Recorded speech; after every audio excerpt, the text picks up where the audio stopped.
నమస్తే, welcome to my channel thrive with MVK.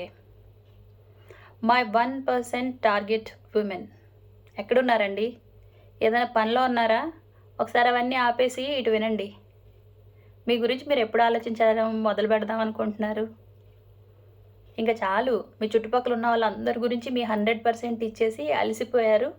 కూర్చొని కొంతసేపు ఈ మాట వినండి.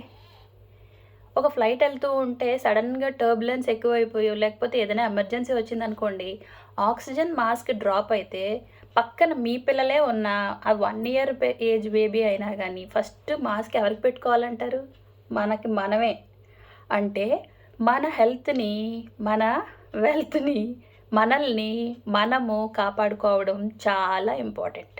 అదే ఫస్ట్ ప్రయారిటీ మీకు అవ్వాలని నా ఆశ. ఆ తర్వాతనే మనం వాళ్ళని రక్షించగలుగుతాం.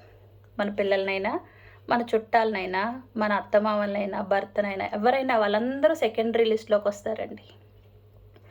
ఇక్కడ చెప్పదలుచుకుంది ఏంటంటే, మీకు ఎంత పెయిన్ ఉన్నా బాడీలో అవన్నీ మర్చిపోయి, అవన్నీ బేసిక్గా నెగ్లెక్ట్ చేసేసి మీరు అలాగ రోజుకి రోజు అలా యాడ్ చేసుకుంటూ వాటిని ప్రాబ్లమ్స్ని పెంచుకుంటూ వెళ్ళిపోతున్నారు. ఐ సీ యూ బికాస్ అది నాకు అర్థమవుతుంది. Because I have been in your place also.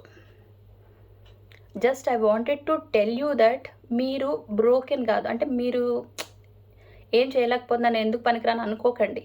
It's all tiredness and also it is మిమ్మల్ని ఎవరు అంటే you are unheard and invisible. ఎంతో పెద్ద గొప్ప విషయాలు మీ వలన జరిగినప్పటికీ కూడా మీరు ఆ సమాజంలో కానీ ఇంట్లో కానీ గుర్తింపు కూడా తెచ్చుకోలేకపోవడానికి గల కారణాలు వీటి నుంచే మొదలవుతాయి. మిమ్మల్ని మీరు ఎవరికి ప్రూవ్ చేసుకోవాల్సిన అవసరం లేదనేది ఎప్పుడూ గుర్తుపెట్టుకోండి. మీరు ఎవరికి ప్రూవ్ చేసుకోవాల్సిన అవసరం లేదు. ఓకే.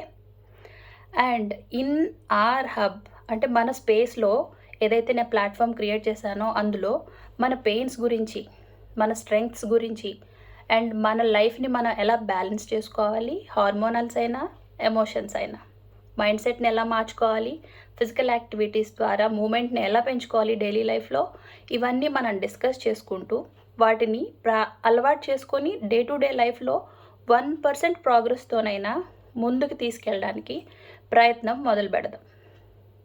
మీరు కూడా నాతో పాటు నా ఛానల్లో ఉంటారని ఆశిస్తున్నాను. If you resonate that 1% of women, if you feel like you are that 1% women, please comment I am that 1%. And మీ ఫ్రెండ్స్లోని ఫ్యామిలీస్లో ఆడవాళ్ళు ఎవరైనా దీనికి రిలేటెడ్గా ఉన్నారు అంటే వాళ్ళకి ఈ మెసేజ్ని షేర్ చేయండి and don't forget to subscribe. Thank you.